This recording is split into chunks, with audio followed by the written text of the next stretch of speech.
नमस्कार, मैं हूं डॉक्टर मधुप्रिता अग्रवाल, स्त्री रोग विशेषज्ञ व टेस्ट ट्यूब बेबी कंसल्टेंट।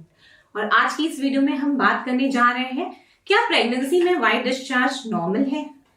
ऐसा होता है जब आप प्रेग्नेंट होते हैं तो कई बार व्हाइट डिस्चार्ज या सफेद पानी का आपको प्रॉब्लम हो सकता है। तो हम ये जानना चाहेंगे क्या वो नॉर्मल है?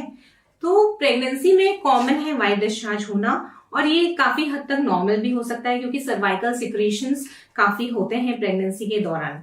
लेकिन अगर आपको व्हाइट डिस्चार्ज के साथ अगर आपको नीचे के रास्ते खुजली है या ईचिंग का प्रॉब्लम है या जलन का प्रॉब्लम है या हो सकता है कि फाउल स्मेलिंग डिस्चार्ज हो रहा है आपको, तो इन 3 केसेस में आपको डॉक्टर के पास जरूर जाके चेकअप कराना चाहिए क्योंकि हो सकता है ये इन्फेक्शन का लक्षण हो।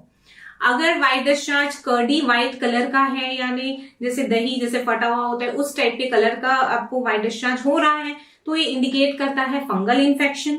अगर फाउल स्मेलिंग व्हाइट डिस्चार्ज है या उसमें कुछ दुर्गंध जैसा लग रहा है आपको, तो ये बैक्टीरियल इन्फेक्शन भी हो सकता है। तो कई बार इन्फेक्शन की वजह से हमें प्रेगनेंसी में कुछ प्रॉब्लम झेलनी पड़ सकती है। जैसे कुछ पेशेंट्स को इन्फेक्शन की वजह से प्रीटर्म लेबर हो सकता है, यानी समय से पहले उन्हें इन्फेक्शन की वजह से डिलीवरी भी हो सकती है। तो अगर आपको ईचिंग है, आपको फाउल स्मेलिंग है या आपको जलन है व्हाइट डिस्चार्ज के साथ, तो आप डॉक्टर के पास जरूर जाके चेकअप कराइए। नेक्स्ट जो प्रॉब्लम हो सकती है वो व्हाइट डिस्चार्ज हम मानेंगे, लेकिन हो सकता है कि वो लीकिंग हो। लीकिंग यानी जो बच्चे के आसपास का जो पानी होता है वो कई बार लीक कर जाता है इन्फेक्शन के कारण। अगर वो लास्ट 3 महीने में होता है तो हम बेबी को काफी हद तक रिवाइव कर सकते हैं, सर्वाइव कर सकते हैं। लेकिन अगर वो बीच के 3 महीने में होता है तो हो सकता है कि हमें कुछ दिक्कत जाए और डॉक्टर आपको ऐसा सलाह दें कि जल्दी डिलीवरी करने का चांस आपका बन रहा है, क्योंकि अगर लीकिंग होता है तो ये इन्फेक्शन का कारण होता है और कई बार इन्फेक्शन मदर में भी या संक्रमण मदर में फैल सकता है, तो हो सकता है जल्दी डिलीवरी भी करना पड़ सके। तो अगर आपको लीकिंग है तो आप डॉक्टर के पास जरूर जाके मिलिए। नेक्स्ट जो बात हो सकती है, जो नीचे से पानी जा रहा है, वो हो सकता है कई बार कि प्रेशर की वजह से या ब्लैडर में प्रेशर की वजह से, यूट्रस का साइज जब बढ़ता है तो ब्लैडर में एक प्रेशर आता है, उसकी वजह से यूरिन का लीकेज भी हो सकता है। अगर यूरिन का लीकेज है तो कई बार जैसे हम इसको डिफ्रेंशिएट कर सकते हैं कि ये यूरिन है कि लीकिंग है।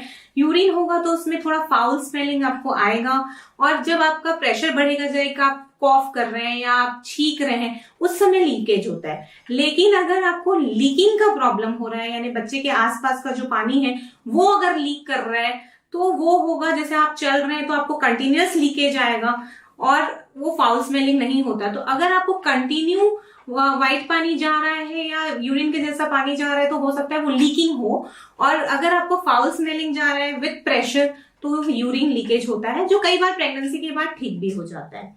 तो अगर आपको व्हाइट डिस्चार्ज जा रहा है तो वो हो सकता है कि वो नॉर्मल व्हाइट डिस्चार्ज हो सकता है वो ईचिंग इन्फेक्शन की वजह से हो सकता है वो फाउल स्मेलिंग हो, यूरिन लीकेज भी हो सकता है, या फिर बच्चे के आसपास का जो पानी है वो लीक कर रहा है, जिसे हम लीकिंग पीवी कहते हैं। तो वो सारे कारण हो सकते हैं।